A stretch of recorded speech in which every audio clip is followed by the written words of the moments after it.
Greetings to you, friends. I hope today finds you well. I'm doing well myself. I'm doing okay anyway. I recently started working full time again at a corporate entity, which forbids me from mentioning the name.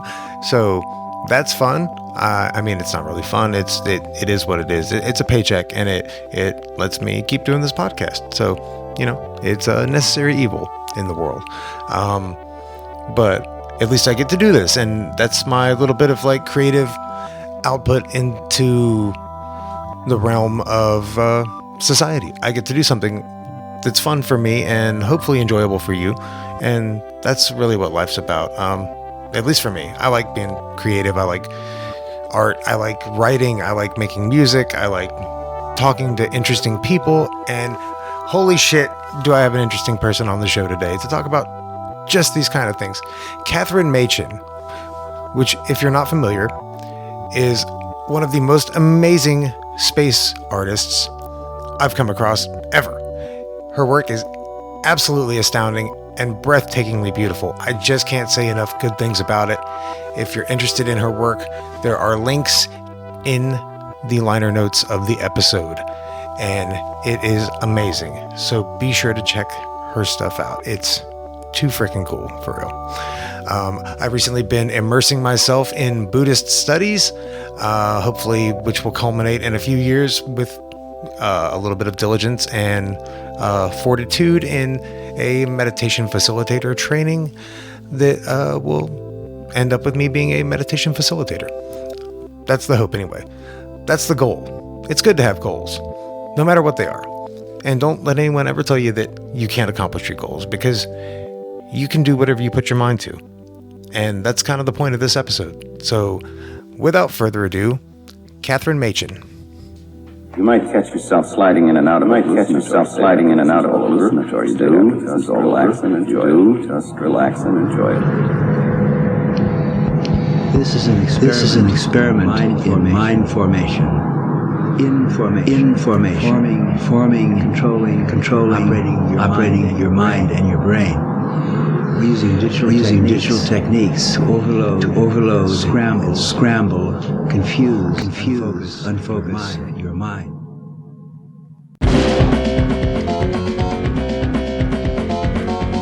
The natural state of the brain is chaos.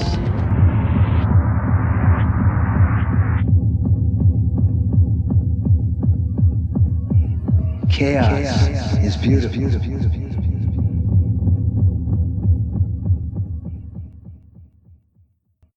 Cathrin Machin, how are you?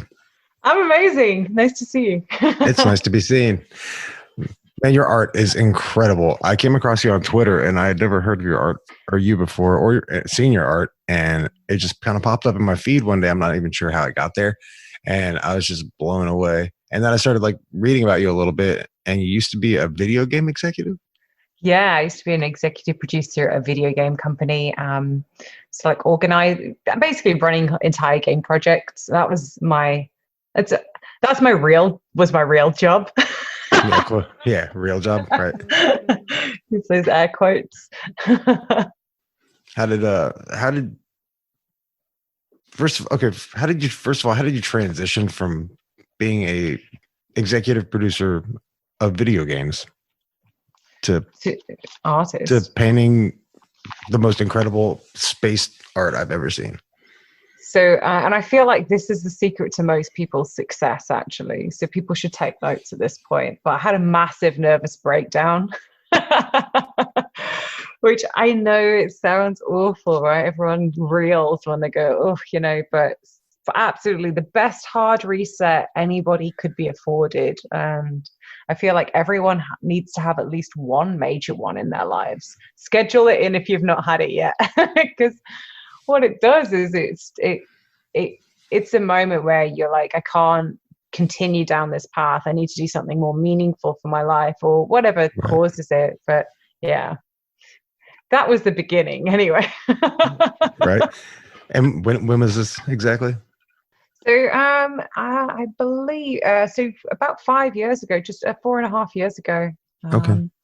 Yeah, absolutely amazing. I basically was working I would say I'd be working 14 to 16-hour days, 7 days a week, Yeah. for 3 months, and there's just no way to continue that. And people that tell me that they've got more than one or two or three full-time jobs, I'm just like, how do Yeah. you do it? Because I didn't have time to, like, I would get home and I would literally have, I would be home for maybe 7.5 or maybe 8 hours. I'd have enough to like maybe wash and sleep. So I'd usually be like conscious in my home for like maybe 20 minutes a day, and that Right. would be like just getting changed and sleeping, and there was no time to like even do the basics, cook food, wash, do anything. Like, it was probably the stinkiest time of my life too. I can be honest. I think I was definitely a human doing. I was not a human being at that point. Right. Yeah, That's and crazy. I was burnt to a crisp, and I know a lot of people are in that same situation. Yeah.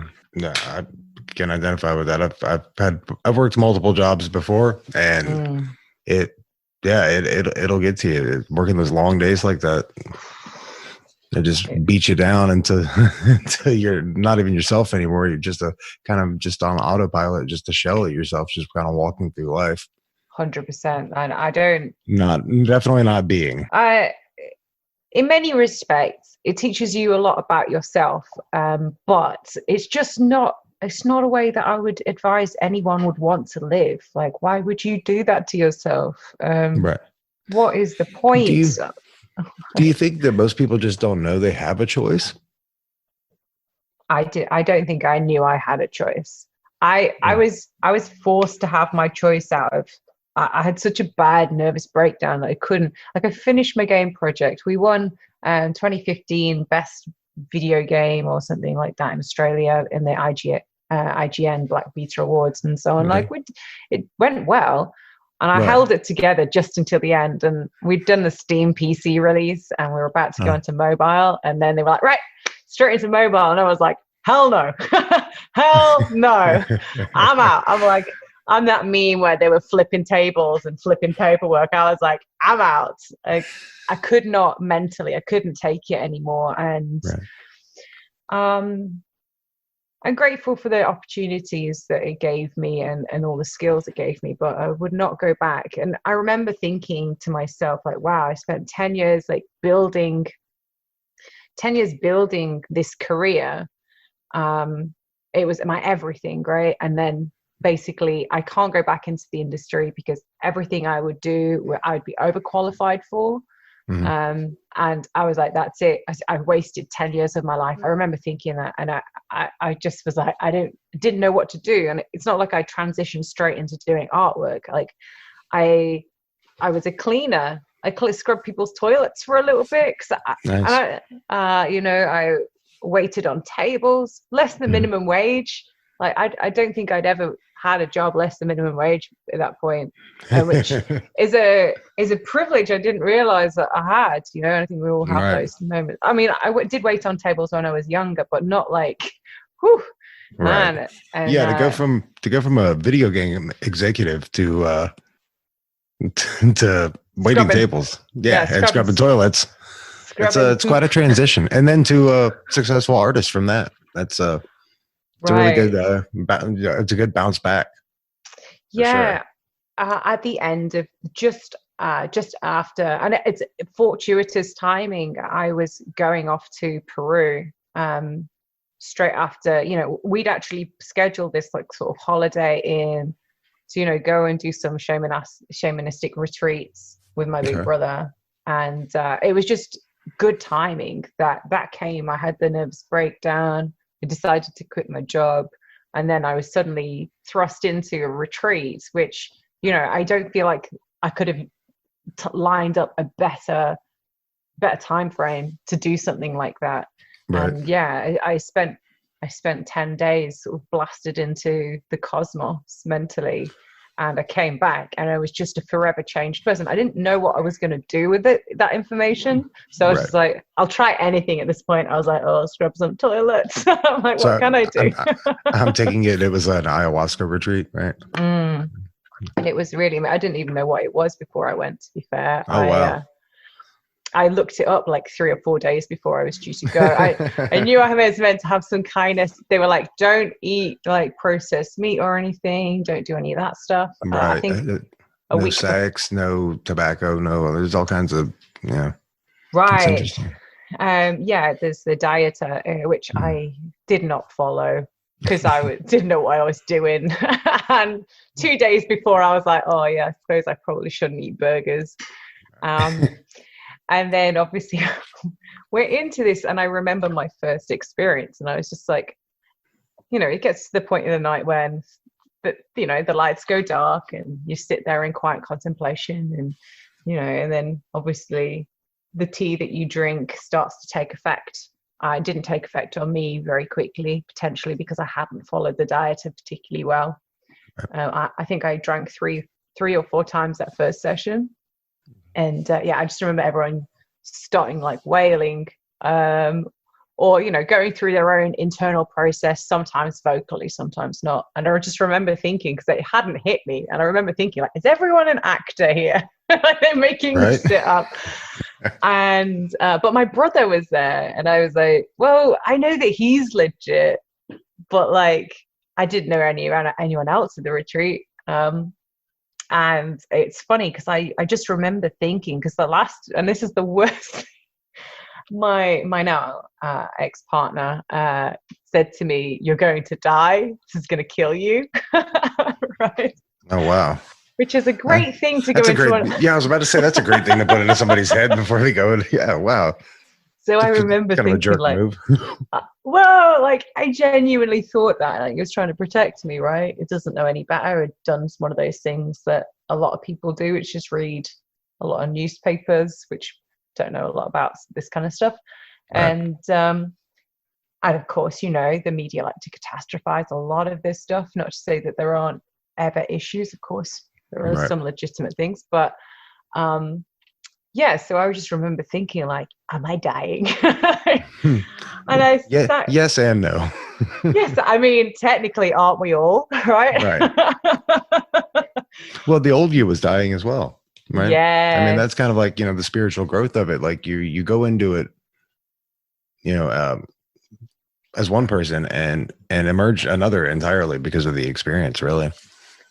Fully. I think it was, that followed by a nervous breakdown, followed by everything. Because it's funny, because I remember everyone at the retreat was saying, this is going to change your life. Everything's going to change. And I was like, silly. Of course it's not going to change. My life is fine. My life, I might have just had a nervous breakdown, but my life is fine. Like, what I mean? Nothing is wrong with me. Like, I don't even know why I'm here. And so arrogant, really, looking back. Because literally thought it was like, I don't know, hyperbole, right? I just thought they were just, giving lip service to this situation.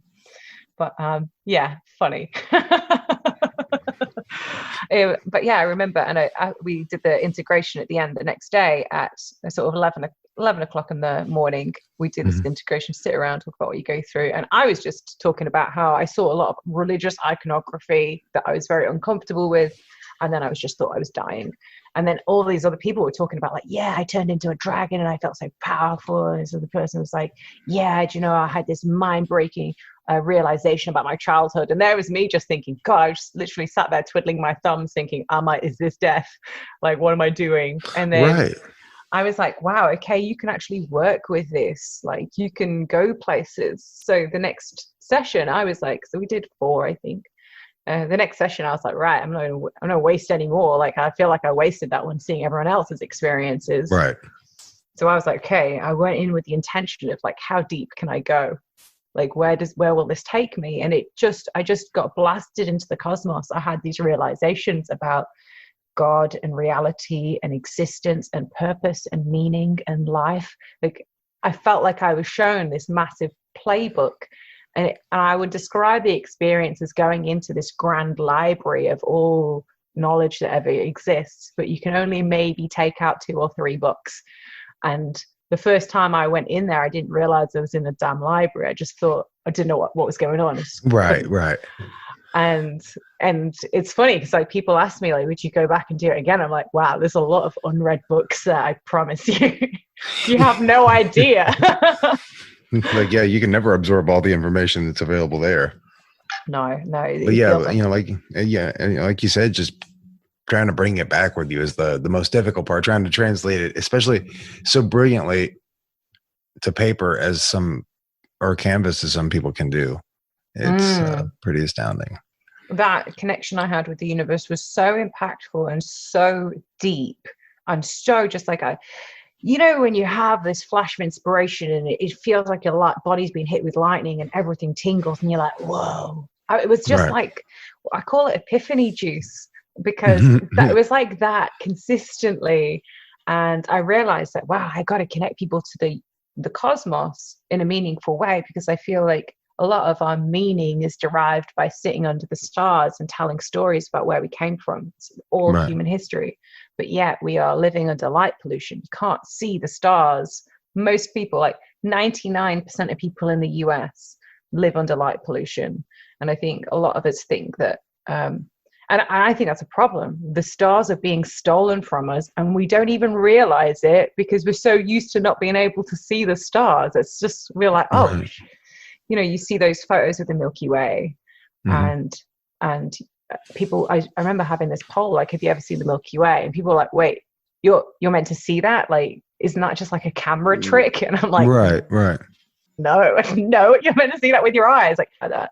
So yeah, I want to connect people to the cosmos. And the only way I know how to do is through art. Although admittedly at the time I didn't know how to paint. I've only been painting for 4.5 years. Like I only started. Are you serious? Yeah, I started. Really? Yeah. So that's amazing. Wow. So you really tapped into something. I mean, if you had no prior painting experience to go from no experience to what you're doing now in 4.5 years, it's kind of mind-boggling. Look, I have painted before, I did it at school, like I did it at like play group. I'm sure I did an art A level, which is like what you do at high school in the US equivalent. But nothing you had invested any real time into or practice or. Yeah, I mean, and I'm pretty sure I got a really, which is funny thinking about it now. I did maths, physics, further mathematics, fine art and graphic design. And I sucked at graphic design and fine art. And yet here we are. This is my full-time job. So I think don't allow academic success to ever define whether you're good or bad at something. Right. And follow your passion. That's something that, like, if you do something you're passionate about, just the sheer energy that you're going to put into it is going to surpass something that you're not really on board with. Like if you don't feel it 100%, and if you're not 100% connected with the idea, you're not going to put as much energy into it, whether you mean to or not. Even just subconsciously, you're not going to put as much energy into it. So you really don't have the full focus if it's something that you don't hold like dear to yourself, I think. I absolutely agree. And I think having some sense of or semblance of purpose, like, why are you doing this? What is the message behind? Like, I realized that I used to think that art was just like how accurately you can represent something. That's what good art was. Dude, if you want an accurate image, I'm allowed to swear. Take a fucking photo, right? Yeah. Right. If you want a diagram, yeah. take a damn photo. Like, why would you need a painting of it if you want it to be as accurate as possible? Not to say, because there is something beautiful in the human endeavor of accuracy, sure. Yeah. But art is art. Art is art. I mean, actually the best part about art isn't even the visuals. Often it's the meaning behind the art. And that's why a lot of people don't get like abstract stuff. But actually, if you read about what that piece means or what those pieces means. Like, you see those Rothkos, right? And the Rothkos just basically big blocks of color, and everyone's like, oh, they're so dumb. Mm-hmm. But Rothko was trying to create layers and layers of color, so beautiful, delicate shades and hues and tones of color, because it's not just one block of color, it's like layers and layers and layers and layers. Right. And what that represented to him is this, it was part of human existence for him. So, but when you look at it with that understanding of what it means, it takes on this whole new level. It's like a visual philosophy. So I think reading about the artwork is as important as even viewing the artwork sometimes. Yeah, I can agree with that for sure. Yeah, just the emotion behind it. You look at things like music, and nobody ever really says, "Oh, well, they didn't follow this particular pattern or this, right, this style." They're just like, you connect to music because of the feeling behind it automatically. But it's funny that people don't associate visual art in the same way, or even books or poetry. Like the emotion behind it can be completely different than the context of the painting or the words. And to kind of know a little bit of the backstory behind it, I think does provide another level of intuitiveness into the piece. Yeah, I agree. And I think, but it is interesting that some paintings, they sort of have this sense of energy about them. Like there are some paintings that otherwise look relatively happy, but have this kind of like somber feeling to them. Even in particular, the fact you can pick those things up from like abstract pieces, I think is interesting. And my friend, who is a very intuitive person, really believes that art has baked in sort of like an energy to it or whatever. I'm not sure that I'm really in line with all of that idea or thought process, but I do think that it potentially does, even on a physical level, impact the way that you lay down brush strokes and stuff, and you can kind of sense that with the art pieces. And I try to embed the sense of wonder and curiosity about the universe in mine as much as I can. Yeah. So you went from video games to scrubbing toilets to painting. Obviously, if you had money saved up, you wouldn't have scrubbed toilets in the interim. I did have some savings, and I think that's important when people make the jump. I was going to ask, like, how were you able to make the leap financially, and when you were first starting your artistic endeavors? Yeah, for sure. And following that path.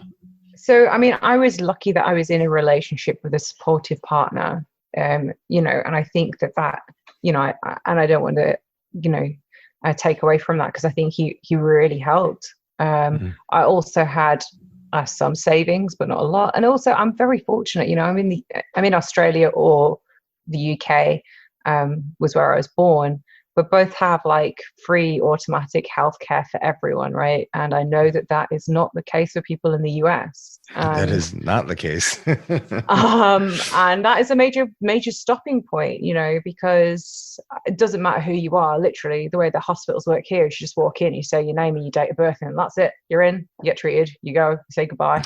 That's the end. Yeah, that's a completely foreign idea to us in the US. Well, it's like calling. You can do that. You can walk in, give them your name, tell them you don't have insurance, and then they might take you.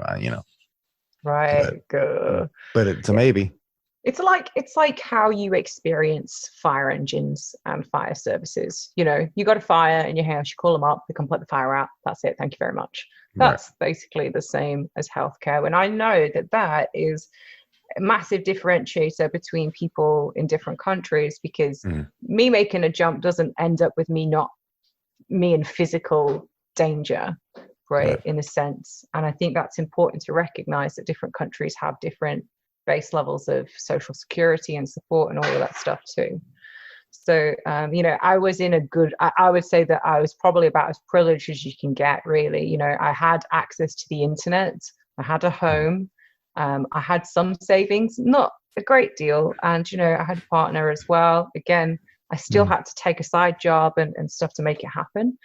but realistically, knowing what I know now, like you could literally do the whole process from working full time. Like admittedly, I couldn't have done it if I was working 16 hours a day. But Right. if I was working, let's say 10 or 11 hours a day, I could probably have side hustled it, because my end result was what made the big change was I hosted a Kickstarter project, and I owe a lot to Kickstarter. And like, for anyone that doesn't know what Kickstarter is, it's kind of like a GoFundMe, but you get something in return.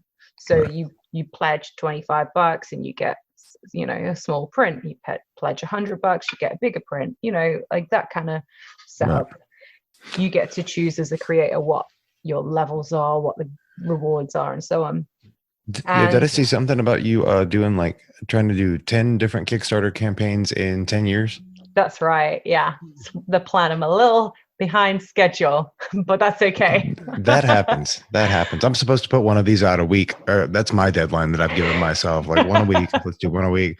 And then sometimes things just pop up and it ends up being like 10 days, and then I'll get it done. And but I'm always like, you know, Life I didn't meet gets in the way. I didn't meet my own deadline. And then I beat myself up for a minute, and that's what ends up making me get the next one out on time. And then it happens again. It is what it is. As long as we keep doing it, right? As long as we keep making art. Just to keep on doing what you can, when you can, how you can, you know, and not being Absolutely.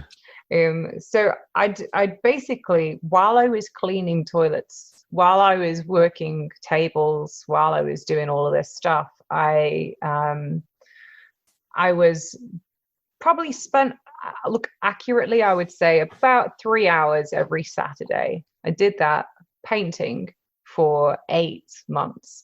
And the reason why I started painting is I quit my executive job in like October, November. I kind of still did a little bit of work on the side, but it kind of ended up in December time that totally closed. And I watched a really good TED talk called Draw Your Future by Patty Dabrowski. I talk about this so much. And I'd done the retreat in November also. So basically the premise of the TED talk was you draw a stick figure about where you are currently, and then you draw a stick figure about where you want to be, and your brain is just a bloody amazing, phenomenal, powerful machine that can just connect the two. It can work out different steps to get. Once you visualize 2 stages of your life, you can actually, your brain is fantastic. People's brain, they don't give themselves enough bloody credit. I agree. So I had drawn a shitty stick figure of me, very miserable. And it was a shitty stick figure. And then while I was on the retreat, I saw a lady that was painting, and I got a pang of jealousy, because I thought, wow, that's so amazing. I remember loving drawing as a kid, and I remember thinking, wow, that's so cool.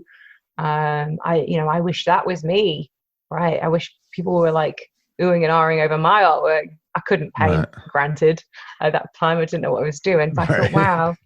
So I'd drawn these 2 things, and I was going to draw a picture of me like having an exhibition, but I thought, like, wait, Kat, that is like, you should learn how to paint first, maybe, before you have an exhibition. So I just thought, dude, I've just lost my job. I've had a massive nervous breakdown. I've lost my whole life direction. Don't know what the heck I'm doing. I'm now scrubbing toilets. Can't get that much worse from this point. So I was just like, fuck it. I'll just write down whatever I want. There was no inhibitions. And that was the beauty of having a nervous breakdown, is that I felt like I'd lost everything. So literally nothing on the table to lose, no shame, nothing. I was like, yeah, I do whatever I want. Now I'm free. I am literally free, whatever. So I drew instead a picture of me drawing or painting a picture of space. Right. Because that's sort of what I'd experienced in these retreats. So I was like, this is cool. So yeah, a couple hours every Saturday for 8 months, and and I was posting these pictures on Facebook, and I was getting responses from my friends, like, hey, this is cool. you mind just putting this on a bloody Facebook page? Because we can't be, we don't want to search for your bloody photos.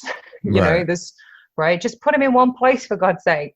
So I was like, okay. And then we made the Facebook page, and it grew by a few thousand people. Before this point, I might add that I was a DJ. So I was sort of used to doing this promo stuff and, sharing stuff. So it wasn't foreign to me. It was something that I was experienced in to a degree. I wasn't like, I wouldn't say I'm like big time or anything, but, you put on little events and, promote to your mates. So I did that, and it grew so quick. And then someone suggested, you should have an exhibition. And I was like, dude, I always wanted to do that. I was like, fuck it. Yeah, let's do it. So my plan, the reason why I'm an artist realistically full time now is because I was decided that, I'm going to hire a room. I'm going to fill it with alcohol, and I'm going to get all my mates drunk, and we're going to talk about space. And like, that was my high ambition. I was like, I'm going to get everyone fucked up, and we're going to talk about space, and it's going to be amazing. I was like, this sounds like my kind of party. I am down. Right. Hell yes.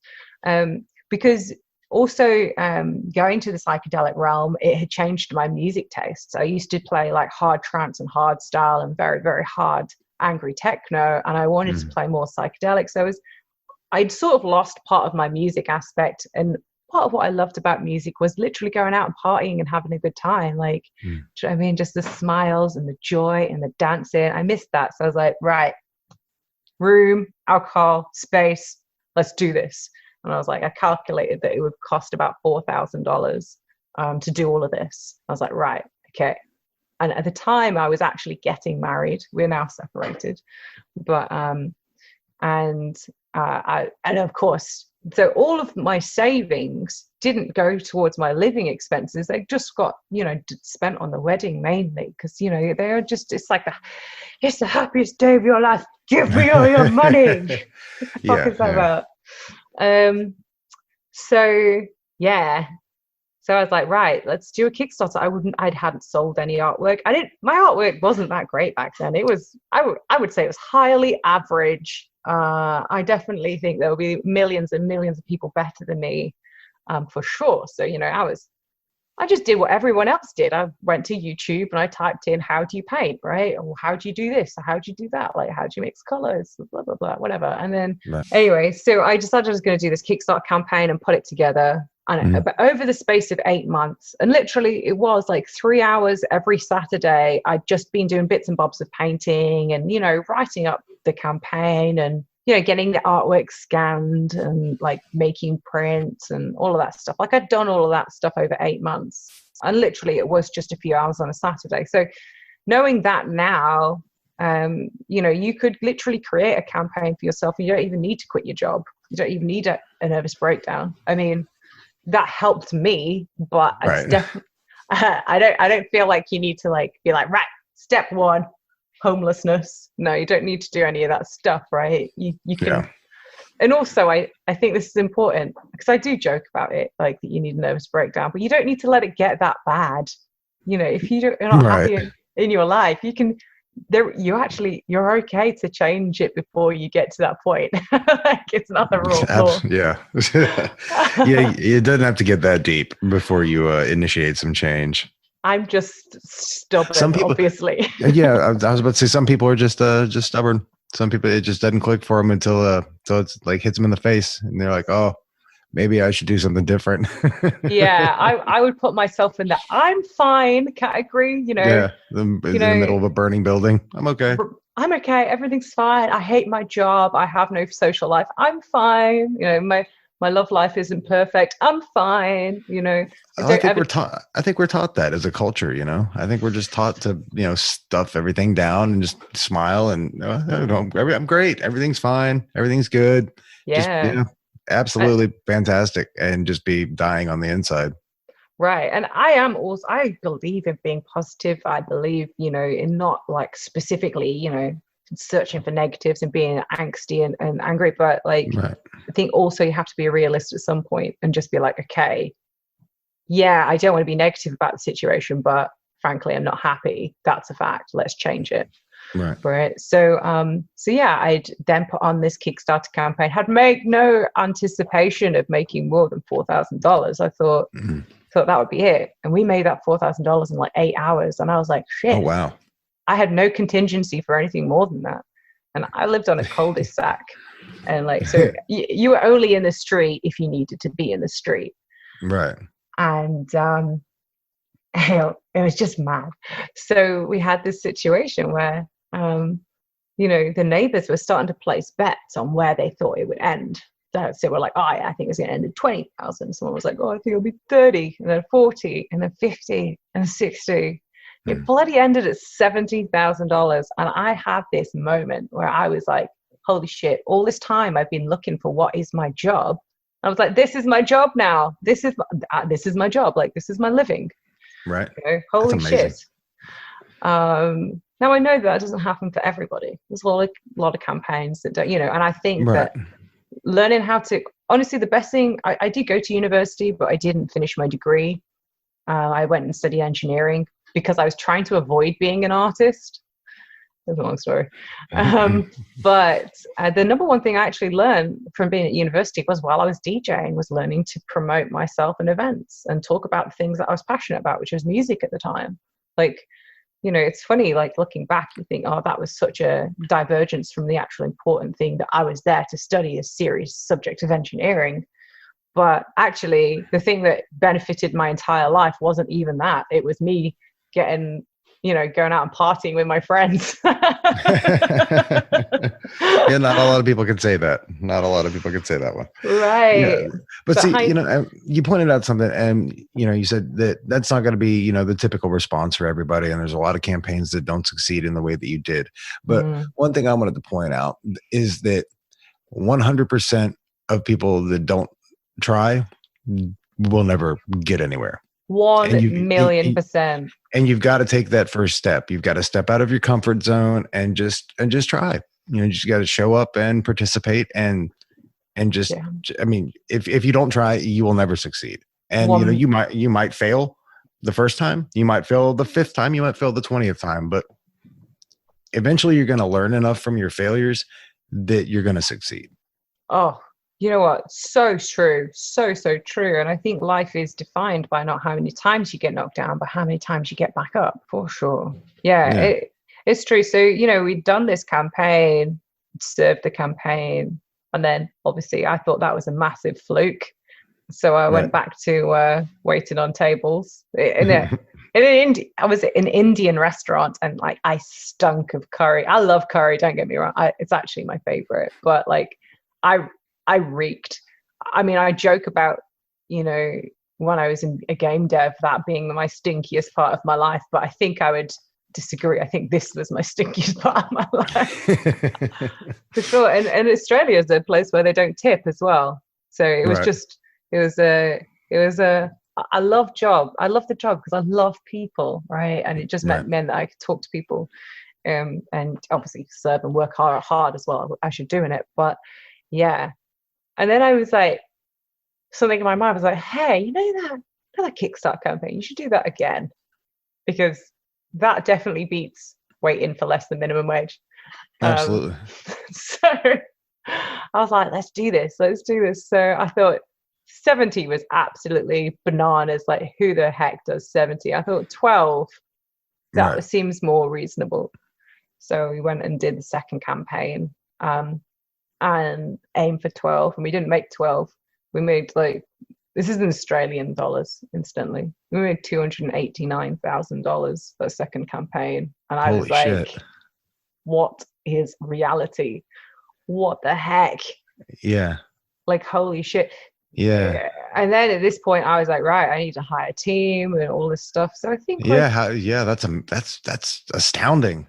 $289,000 on the second campaign. And I owe a lot to Kickstarter. They have enabled me to really, because there would be no way I could paint this stuff if I had to work full time, because some of these pieces I had to work on for 6 months, and it's a labor of love.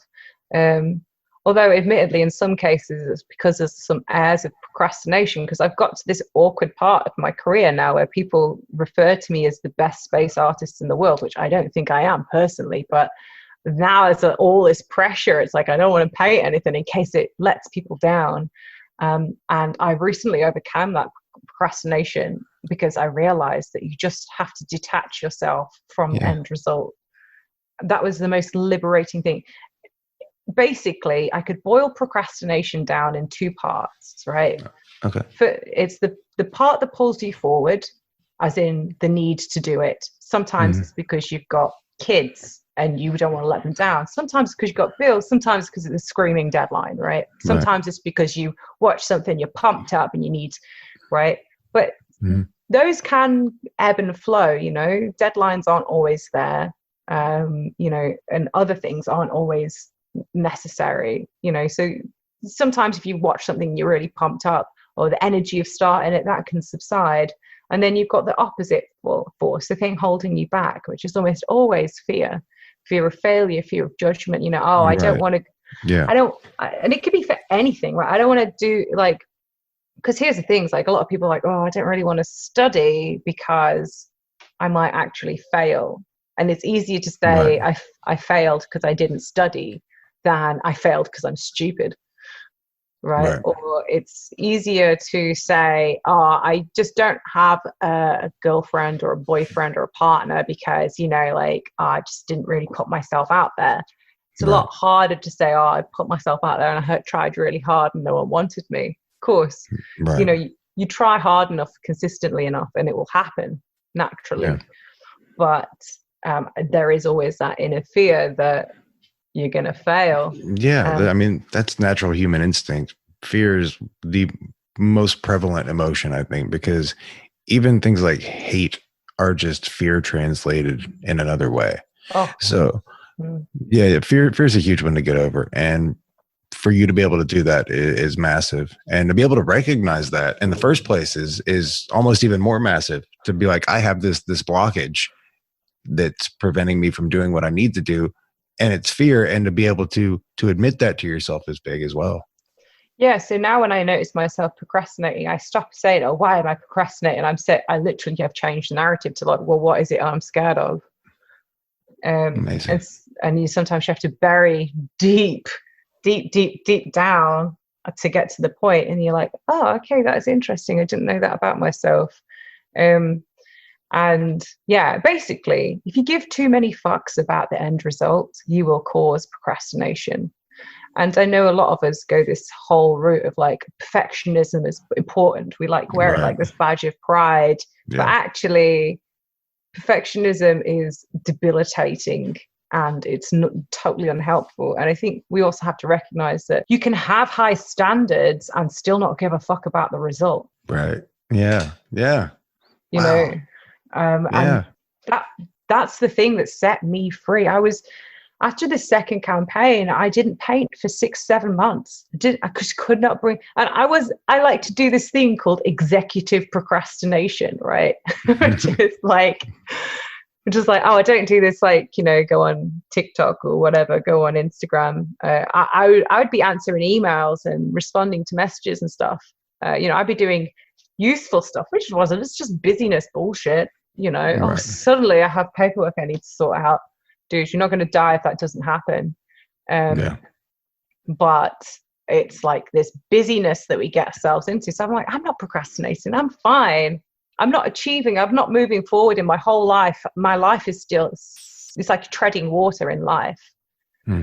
That's weird. Like, it just, wow, that's crazy. I do that myself a lot. And just having this conversation just made me think about it. Like, I take on all these little projects that are completely unnecessary. And I think it's been like a bypass for me to just get the shit done that I should be focusing on. Right. I think it's like a subconscious bypass. And then you literally just made me realize that. That's fucking crazy. Woohoo. Yeah. Thank you. That's amazing. Wow. Holy shit. What a revelation. Yeah. I know we all do it, right? And we all go, I'll do this thing, I'll do that thing, these side projects.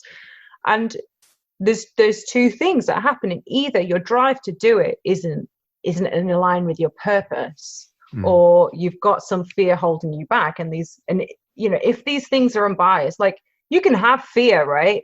But if the need to do it is so dire, you still move forward, right? If there's like, oh shit, something terrible is going to happen, I literally, you get the panic monster sets in, and you got to, guys, get this stuff done, right? Yeah. So you can still have the fear and do it. But when that panic monster isn't there, it's just, I'll just do something else. And because, of course, we often do things as well that don't align with our purpose, our mission, our meaning. I mean, sometimes, even to have that understanding of what your life's mission is a big ask. Oh yeah. And I've only just figured mine out, and I'm sure it'll change over time, right? But because we all have these like ideas, like, like, I'd really like to be a rock star and just be rocking out on a stage and loads of people fling their panties at me. That would be fucking awesome. I want that, and just those weird daydream moments. And then you don't end up following through on that because it's not really important, actually. It was just like a nice thought, right? So I've got a friend in his 20s who just had the realization that he's probably never going to be in pro sports. He was like, I never even considered it. And I had to laugh. We both laughed about it because it's just so ridiculous. He's like, I'm in my late 20s. I've never trained for anything. And he was like, and I just realized that it's never going to happen for me. Right. So hilarious. It's like, find the battles that are worth fighting. Now, pro sports might be something that you're super into, and you might not be taking action on it because of fear of failure, fear of whatever, fear of like, what would people think? I mean, we put so much stock in the thoughts of people that we don't even give a fuck about. Like, we just don't even care, like, actually, they're really unimportant to us. And of course, everybody is important in their own way, but to our own individual story, we care about the judgment of people that, who don't play a part in our story so much. It holds us back. And that, I think that's funny. I think this thing about Gary Vaynerchuk says is like, stop buying shit to impress people you don't like. Yeah, exactly. Exactly. And I mean, and that can translate to so many things too, like just people have a mask they wear. They feel the need to present themselves as someone else. Just, they have this image that they think people want to see of them, like this image they've created of themselves. Right. And they do that, with the things they do, the things they buy, pretty much everything they invest themselves into this image, but it's not even their true self.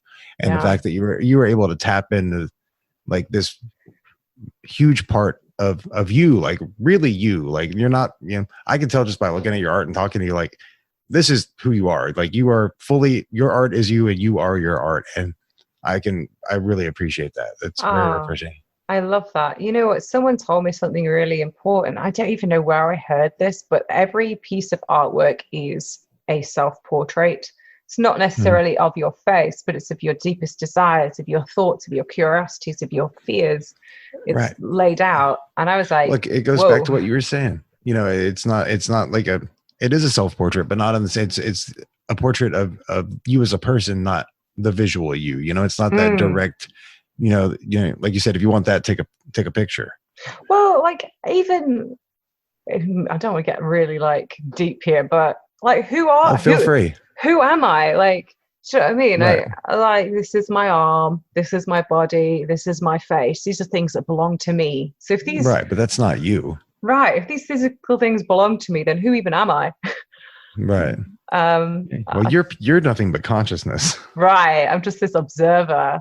And, right. And I think that was one of the beautiful things about, going through these psychedelic experiences is that I felt very detached from my body. I remember thinking like, wow, this is just like a shell that's carrying it's like a vehicle for the soul, really. And I think that's why people like cars so much, because cars are vehicles for their vehicles of their soul. Right. Like, yeah, that's true. The idea of like motion and journey is a cool thing for that reason. But I because a lot of people ask me like, why didn't you paint like pictures of people and stuff. I was like, I'm literally so uninterested in that. Right. That is not what I want to do. Like, I paint space because, like, dude, like right now, in like every single direction, almost infinitely, like space is expanding at an insane rate, and there are like black holes ripping apart stars, and there's like masses and masses of dark matter and energy we don't even know what the heck they are, that make up like 95% of the universe. And like all this mystery and wonder and beauty, and like, whoa, and we are this tiny little speck floating through this cosmic ocean right now, and we get very tied into the four walls that we exist in, the concrete jungle or suburbia or whatever it is, and we think that this is it, and this is not it. This is the tiniest speck of it in the grand ocean of it. And that's just the outer world. That's not even the inner world, right? Which that probably goes just as deep in the opposite direction. Absolutely. So that's why I paint this stuff, because I feel like when you're presented with these massive cosmic images, that, I mean, firstly, they're pretty, and that's, I think they're very visually appealing, but also it gives you this moment to think about, like, whoa, life is more than traffic jams and, coupons at supermarkets. Life is more than spam emails and infomercials. Like, life is more than like bitching about people or like stupid stuff that we talk about. Wow. Yeah, I say that all the time. I'm like, I'm not into small talk. I want to talk about, the nature of reality and the universe and things like that. And, that's what I want to talk about. I want to have the deep conversations. I'm not interested in the weather. I'm not interested in your sports team. I want to have like real conversations, Yeah, for sure. I think it goes back to what you're saying about, like light pollution, and it's just so removed from us, like most people don't even think about it anymore because they're so removed from it. They don't see it, therefore it doesn't exist. And then you've got the flat earth people who claim that space literally doesn't exist. And I'm like, are you fucking bananas? Like, that you can't be serious right now.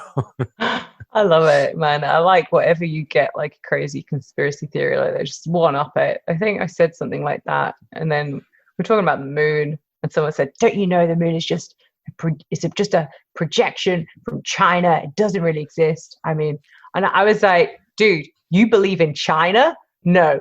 Like, that's the biggest conspiracy out here. Like, you see everything says made in China. It does not exist. Prove me wrong. That's great. That's hilarious. They're like, wow, this bitch is crazy.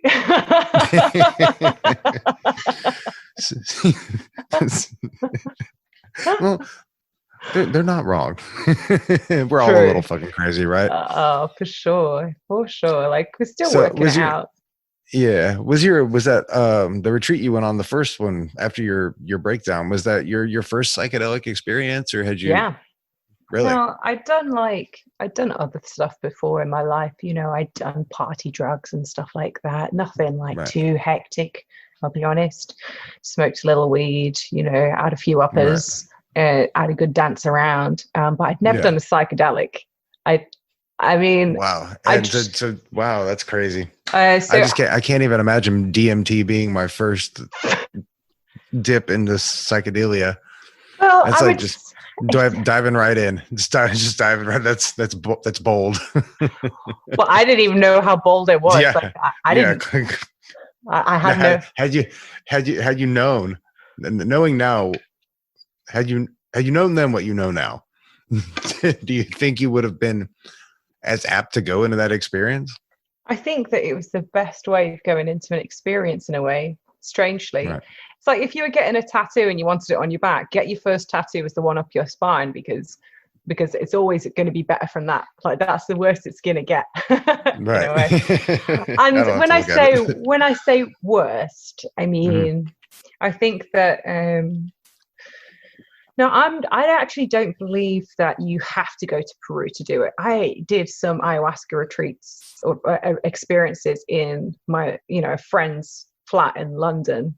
which incidentally, I had a notepad and I wrote down everything that came to my mind. And that was amazing. the most interesting, longest experience I've ever had in my whole life. And, we had to recook the ayahuasca brew ourselves. Right.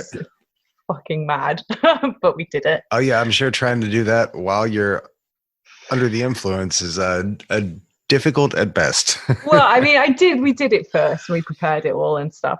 But right. I mean, I'm sure it was still not knowing what you're doing. Yeah, it's good. Well, I would say have you ever go ahead. I was going to say that it is important, if you have not done something like this, to do it in an appropriate setting. And that doesn't necessarily 100%. Doesn't necessarily mean it has to be in Peru, right? It doesn't have to be, but be with someone that you trust, that is right. Absolutely sober, that can look after you, that can, guide you, that can help you if you need help. I mean, definitely my third one in Peru, like I couldn't see anything. I was enveloped in a massive big like psychedelic visualizations, and dude, I needed the toilet bad. Right.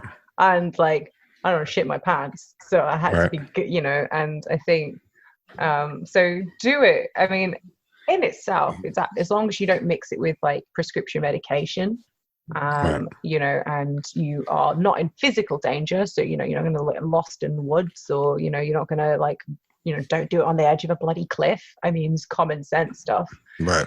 But do it, so there is a time and place. And I think also, I'd only ever really done a lot of this stuff in a ceremonial setting, and not to say that it should only be done there, but I think that, having people around you trust is super important, and maybe not having people that are like, think it's hilarious to freak you out. Yeah, you get that in parties. Yes, no, set and setting are definitely important. And when I was younger, like it was a lot more like, a lot more party kind of stuff. It was definitely in more of a party atmosphere. It was one of those, we're going out kind of things, going to have fun. And, psychedelics were just another party thing for me at that time. And then as I got older, they became more of a spiritual thing, and it changed entirely for me. Like, I figured out what they were actually for, and yeah, it definitely makes a bigger impact when you use them for their intended purpose. Sure. Like that. Yeah. But set and setting are so important. You don't want to be with some fuckhead who's going to mess with you at the end of that. You know what I mean? That's going to completely destroy any benefit from it, I think.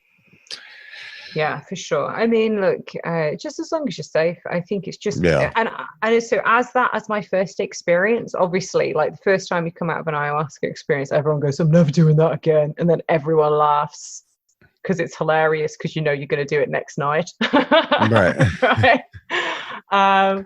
Oh God, that was awful. Why would I do this to myself? You say that, right. And actually the second time I was with friends and they were doing it, someone said that, and we just cracked up. We thought it was the funny. We were like, everyone says that.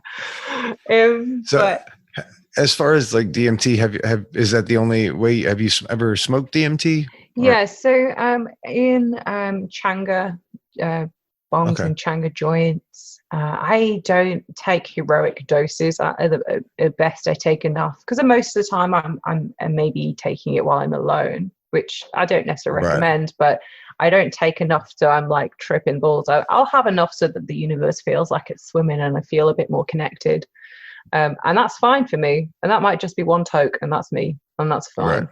Right. So, I would probably go a bit deeper if I was in good company, I would say. But yeah, and then I think I have tried some acid. That was quite nice. Funny as fuck, because I'd done ayahuasca, sure, but I had never done acid. I'd never done mushrooms. I still haven't done mushrooms. I need to do that. Oh yeah? No, what's wrong with me anyway? Mushrooms are my favorite. Yeah, a lot of people say that. I just haven't done it yet. So, and I was at a party where you could, so a lot of these underground brush roads, because I DJ and I DJ psychedelic music, and they have, often they have like art galleries and so on. So I had my art in one of these galleries, and I'd never seen my artwork whilst tripping. Oh, right? wow. Never. And I Mm. remember going in there and like looking at the artwork while I was tripping and being like, whoa, guys, have you seen this? This looks wild. This looks amazing when you're tripping. And everyone was like, wait, you didn't design this for people who are tripping. I was like, no, I designed this just to communicate the beauty of the universe. I didn't know it was good to trip to. I had no idea. And that was the funniest That's just a moment. bonus. I was like, that's the funniest moment of my life. Holy That's shit. great. And I like the fact that now I'm an artist, I sort of have liberties to actually talk about these things publicly, because I feel like we get a bit of leeway as an artist. Also, like, I'm going to fire myself, am I? Because I work for myself. Right. But yeah, that was just such a phenomenal experience. I don't have a massive amount of I have the most experience I have is with DMT. Almost exclusively, that's what I use. And often, almost always, it's in like a ceremonial setting. It's not in a let's get messed up. I did those years when I was, younger, doing like party stuff. And in a way, I'm kind of glad I didn't get to psychedelics at that point of my life, because I came into psychedelics very unjaded. That's good. That's a good way to go into them. Especially DMT. So you said you generally don't do like breakthrough doses, but have you had a breakthrough dose smoking it? No, not yet. Good Lord, that's disorienting. I think that's the thing. Like with ayahuasca, people are like, oh my God, you're doing like that much, and it lasts for 5, 6 to 8 hours, maybe. Right. 8 hours was the longest one. And it's like, yeah, but it's like actually quite a gentle up. Well, apart from one time where I felt like I was shooting out the stratosphere, but it's usually quite a gentle up. Like you see gently coming in. It's gently coming in. You see like, visual distortions, the lights seem to glow a little brighter. Your brain's starting to induce patterns and so on. It's relatively gentle. And then, you have a good chunk of time in there. So yeah, of course, at first you're like, what the fuck is going on? But then you've got plenty of time to work it out. And it's beautiful, really, because you've got this moment of synesthesia. There's areas of your brain are talking to bits of your brain that don't normally talk. It's hyper-connected. Yeah.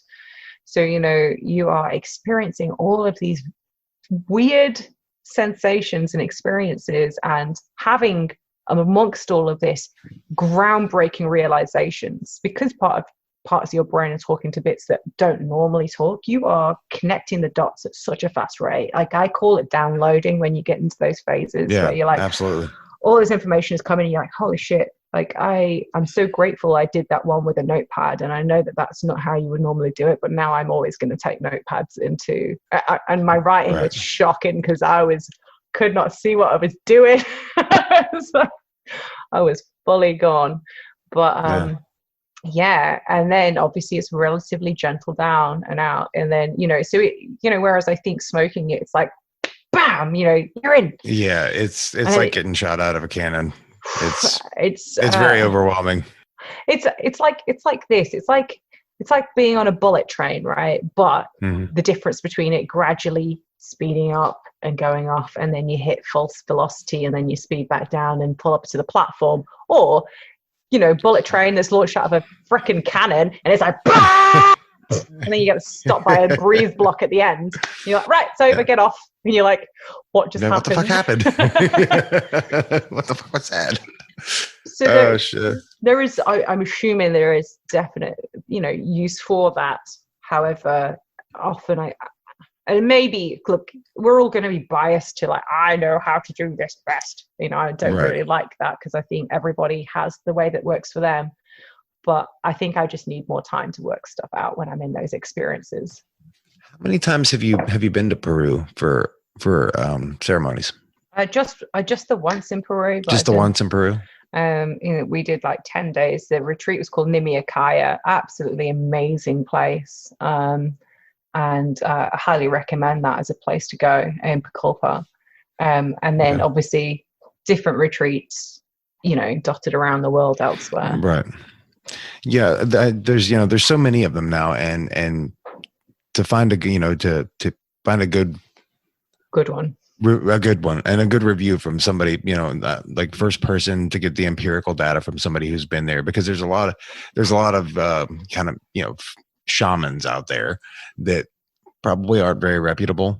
So that's why I Yeah. wanted to ask where you went, Yeah. So yeah, Nimiakaya, that used to be called a Theravada, I think, back in the day. But I mean, I looked, here's the thing, like you have a bad experience once and it gets all over the internet and there's nothing you can do about it. And this is one of those few Right. places where I searched and searched and searched and found nothing bad about them.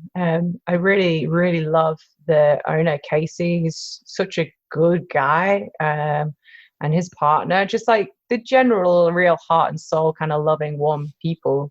And they have a very, very long line of experience. And also the shamans that work with them, obviously they just host the retreat. They're not the shamans, we remember we had like a Q&A with the shamans, and they are picked from the age of 5 by their grandparents, and it is this massive long lineage of people. Now, do you need that 100%? Like I appreciated that was my first experience because now I have a relatively good measure against. But there are other places. I think the good news travels fast and bad news travels even faster, as they say, right? So Right. I think, do you know what I mean? There's nothing more than a Google away. And if you sense that there isn't something quite right, just trust your gut on it and don't go with it. And you can always, I would say just personal recommendation is always the best. Like this retreat was what I think that Graham Hancock mentioned. And then we had a friend of a friend that went to it, and then they recommended to us. So there's like a few of us that have been through it. And, Yeah, the name sounded familiar. I guess it's probably from Graham Hancock that I'd heard it before. I'm a he's the big fan of daddy. his work. Love him. Oh my god, I can't Yeah, get he's him. amazing, isn't he? Oh, it's the best. Have you read his last book? Not the novel he put out, but America Before. No, I actually, you know what? It's very good. I've never read any of his books. I have watched almost every single interview I could see. I need to I'm sure they're on, because I'm actually not very good at reading. I am very dyslexic, so I tend to shy away from books, but audiobooks, hell yes. So, I like to listen to that kind of stuff while I'm painting. I wonder if Graham has any audiobooks out there. I would only listen to them if they were read by him, though. Oh my god. They've got to be in his voice, because that's the only way I'm going to hear it anyway if I'm reading it. Him or Morgan Freeman. Yeah. I can't imagine Morgan Freeman reading Graham Hancock. How good would that be, though? It would be super good. So, how are sales and everything? Pretty good. I mean, the Kickstarter, you have another campaign going right now? Yeah. So I only open for like a few days a year. So I'm doing another one in a couple of weeks at the end of August. But my store is only open for 7 days and then it'll shut. And that's kind of how I work. I think that there's a lot of pressure on people to consistently sell just to make bank, just to pay their rent or whatever. I like to compress all of that just into 1 week or 1 month or whatever it is, and then not have to worry about it for the rest of the year. So that's kind of how I operate. And then once I sell everything, that's it. I'll never make that artwork. So if I sell artwork prints, I'll literally only sell them for 1 week. And if you miss out, that's it. They're never available again. So you'll have to wait next year for the next thing. So that's coming up soon, which is very exciting. I am planning on doing more projects. As I said, I had my plan for doing 10 Kickstarters in 10 years. So I think we're on 5 years and 3.5 Kickstarters. So, but I know that we'll pick up some cadence later on. I now have a team of 9 people, including myself. So it's not just me doing all of this stuff. I have a full complement of people working behind the scenes. And that's got to really help. Oh, it's amazing. And that's not even the team that's packing and manufacturing. That's a separate team. These are just people in my own. Yeah, I'm very grateful. I have the most amazing team. They're great.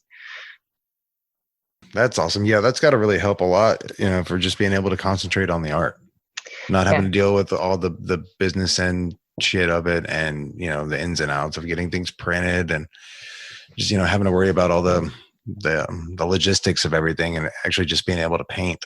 It's very nice. And I love the fact that you only do that once a year, and it's Yeah. only for a set amount of time. And then like that gives you the rest of your year to just focus on your art. And that's the way it should be, you know? I love that. And I do, anyone that wants to do these kind of things, I highly recommend using that. Like, obviously, not just like popping it out of the blue, doing like a whole pre-campaign where you're telling people and you're sharing it and you get, you know, you build the excitement for what you're doing and then release for just for a short period of time and then, you know, deal with whatever's after. The beauty of that is that I don't ever feel like I have to be like, you know, sitting out. This is a negative thing, and I don't want to say it because I can't find a better way of saying it though, but I don't want to be like in that sort of desperation begging consistently. I want to be able to have this real connection with the people that follow my work where I don't have to every 5 minutes, I don't have to be like, buy my shit, because it gets boring. And I think that we are just surrounded by that so much all the time that I want that time to be able to give back. So I literally spend, let's say, I'll do like 1 month of selling and 11 months of giving. That's how I like to balance my year. Nice. Very cool. Well, so where can people find your art at? Like if people were interested in seeing it, if they haven't, which I'm sure a lot of people haven't, and they are in for a massive fucking surprise because it is so good. I absolutely love it. I've just been going through your Instagram like recently, and it is, your stuff's just so fucking good. Wow. I love it. I can't wait to buy a piece. I really can't. I can't wait to have a piece. Everything glows in the dark, by the way. I'm obsessed. Yeah, and I know. That's awesome. That's so cool. And like they look so different from when, you know, from the dark to the light too. Yeah. Like they transition so differently. It's so intense and so amazing. Well, they're just so psychedelic in themselves. Right. Well, because nature is psychedelic. Yeah, right? exactly. Exactly. Nature is metal. And nature is psychedelics. Totally. I know this is off on a tangent because you asked me where to get this. You can get the stuff. Everything is Cathrin Machin, but it has no E's in my name because my mum thought she would sell it phonetically. So now it's incredibly hard to spell. So maybe we'll put a link somewhere. But I have links everywhere. All right, all my social media is basically the same. Cathrin Machin. If you literally just type in Cathrin Machin into Google, you'll just find me. I'm there. Even if you spell it incorrectly, I'm sure I'll just pop up. But so the thing about space, and this is a really obvious thing, and whenever I say it's in an interview, everyone's like, yeah, duh, but it's something you see at night, right? You don't see it in the daylight. And that's why having glow in the dark artwork is so important, because you get the experience of seeing the stars in the darkness. Yeah, I didn't even think about that connection to it, and that is fucking brilliant. This is actually, and also I have this thing like, why glow in the dark is fucking cool. Let's just admit that right now. Cool. And why is it only for kids? Cool. Yeah. Why is it only for kids? Why is it only glow? I want glow in the dark everything as an adult. Like, fuck this bullshit about not, being grown up. Well, because you're a grown up, you're not supposed to be painting for a living either, you know. I know. I failed. But I make space. We're not supposed to have fun, right? I think that's what they try to beat into us when we're kids. Like once you're an adult, it's not fun anymore. There's no glow in the dark. You don't get to fucking paint. You don't play guitar. That band you wanted to be in, that's never going to happen. Just buckle down and go to your job until you're dead. And they drill that into you from the time you are a baby and until you are dead, unless you can break yourself free from the bonds of that kind of thinking. 100%. Absolutely. And we have this idea. Yeah. But then you get back to that fear thing too. And that fear of the loss of security and the fear of, well, what will people think, and the judgment involved with, not going with the flow, just going against the grain and doing what you want to do. So many people are just afraid to take that first step to do what they want to do. Yeah. And I think a good way to approach it is with the mindset of play. Now, obviously, I spent my whole adult life pretty much managing video game studios, doing very gory games, to be honest, all like Warhammer stuff. And very, violent, which is great. I mean, right. It was kind of fun. Like, not that I'm a total pacifist, I Oh, like for sure. Me too. 100%. But like, I think the idea of being able to play some of these things is kind of fun. And that's why we play a lot of these, because it's the excitement and the terror and the horror. But bring a level of play to it.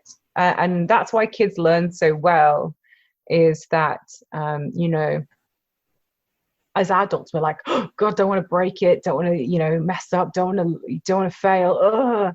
But Right. kids just are like, I'm just going to fuck around with it. I'm just going to play. I'm just going to play, you know, I'm not even going to worry about what the result is. Just going to enjoy it, have fun. And that is the best thing you can do, is just play. Just and this is with any hobby, any career, anything. Like, you're curious about something, just go and play with it. Just look around. Like, Right. Do you think that's because like kids are still, you know, because they're still themselves, you know, they haven't had like that light beat out of them yet, you know?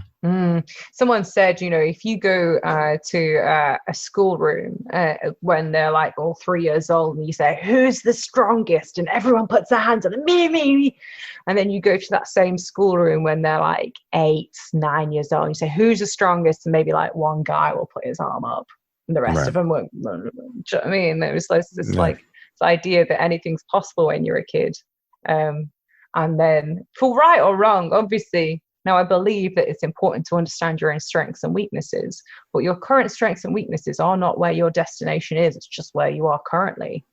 Like, you can be so much more than what you are. Like, absolutely. Right.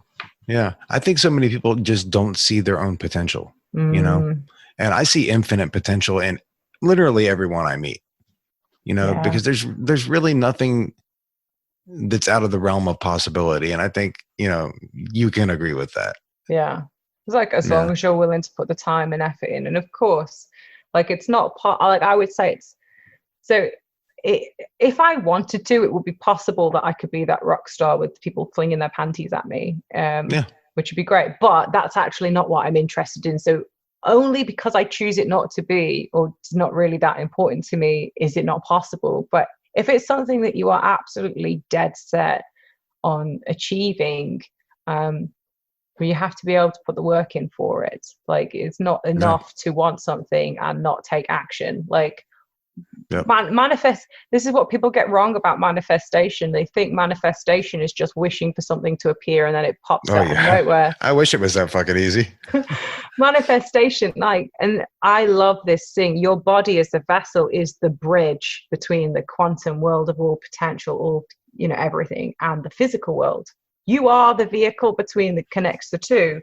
Yeah. But it only connects the two if you work and you make it happen. Like, you actually have to like move your limbs, and, you know, you want an Oscar for being the best director. You got to move your limbs and write a story, or you have to, you know, it's like, you have to be the bridge between the so, you know, we all get these flashes of inspiration, these moments where we go, oh God, that would be so cool. And it's not just like a daydream, but it's something you really, really want.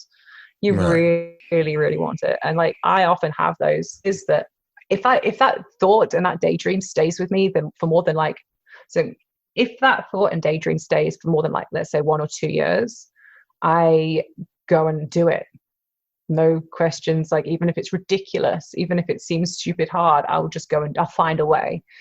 And those thoughts are not there to torture you. They're there to inspire you. So like, yeah, but you actually have to do the work. Like, manifestation doesn't just, I mean, the way that I view it is that you view the world through a filter, right? So if I say the color red, everything red around you suddenly pops out. If I say the color blue, everything blue suddenly, those things were still there beforehand.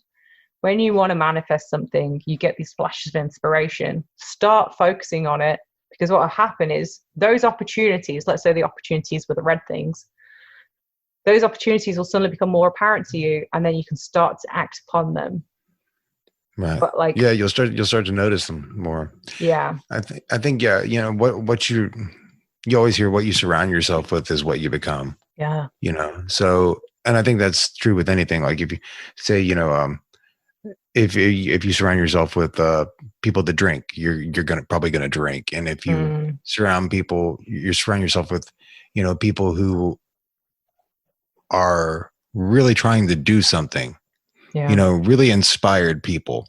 It's going to cause you to be more inspired. You're going to take on, bits of whatever you're subjecting yourself to, in your realm, your field of consciousness. Sure. Because that's the process. Is it's sensory to consciousness, and that's what makes the difference. So if you surround yourself, if you focus on your goal, like you were saying, and just really like live it and walk it and like breathe it, you have to just exist in it and with it. Yeah. Then you can make it possible, but you have to do the work. You can't just, make your vision board secret style and expect to get that Lamborghini or something. Like, it doesn't work that way. You got to do the work. I mean, what happens is you make the vision board. It's an important part of it. For sure. But that's not it. The vision, then you get the, I could do this. And then you have to act on it. And then, I could do this, or I could talk to this, or I could act on this thing. That's how manifestation actually works. And I think that's funny that some people think it doesn't.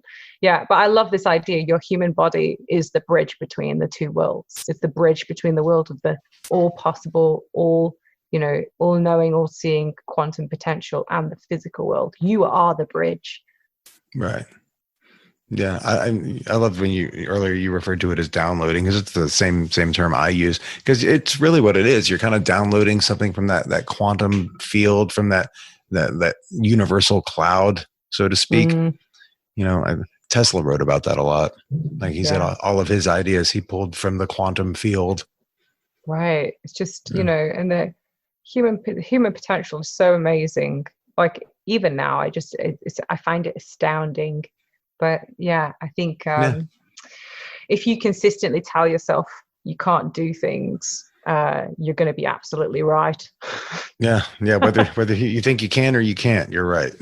That's it, Henry Ford. What a great saying. Yeah, exactly. Well, it has been absolutely lovely talking to you. It's been amazing. I'm going to have to get in touch with you about getting some art from you. Thank you so much. I appreciate being and just chatting to you. No. It was amazing having you. I'm so happy you agreed to do it. I just randomly, like I said, just kind of shot you a message on Twitter, like, fingers crossed, maybe she'll respond. Yay. And you did. And you were actually interested in doing it, which I really appreciate. You're helping me manifest my goals here. I love that. That's amazing. Thank you so much. I have really enjoyed this. Like, this is like so on my level. I appreciate that so much. Yeah, it has been really fun talking to you. We'll have to do it again sometime. Maybe like after your like before your next Kickstarter kicks off. 100%. We can do like an update. Yeah. That'd be awesome. I love it. Well, thank you so much. And it's been wonderful talking to you, and have a good night. And you too. Thank you. Bye. Thank you. Bye. Cathrin Machin, everyone. What an amazing person and what an inspirational story. Like, for real. If you have any doubts in yourself about what you're capable of or what you can accomplish, let her story kind of like soothe your mind, so to speak. That's just wherever you're at right now on your hero's journey is where you're at. Don't let that dissuade you from having loftier goals or wanting more for yourself, because whatever you want to do with your life is fucking possible, man. Don't let anyone ever tell you that it's not, because that's bullshit. You're amazing. You're an amazing entity, and you're capable of anything you put your mind to. As long as you're willing to put the work in, you can do it. I guarantee it. If you want to check out some of Kat's art, you can find her at catmachin.com. That's CATMACHIN.com. She's also on Instagram, Twitter, and the like, and I will post links in the liner notes of the episode for you to find all of her information. If you like the show, please, pretty please, with sugar on top, on whatever platform you listen to it on, rate it. If you have a moment, review it and subscribe. It would take literally 2 minutes, and it would help me out so much. This has been Dharma Junkie. I'm Justin Otto. Thanks again for listening. Namaste.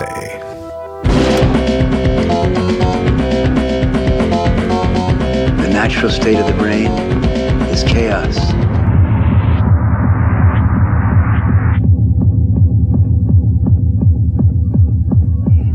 Chaos is beautiful.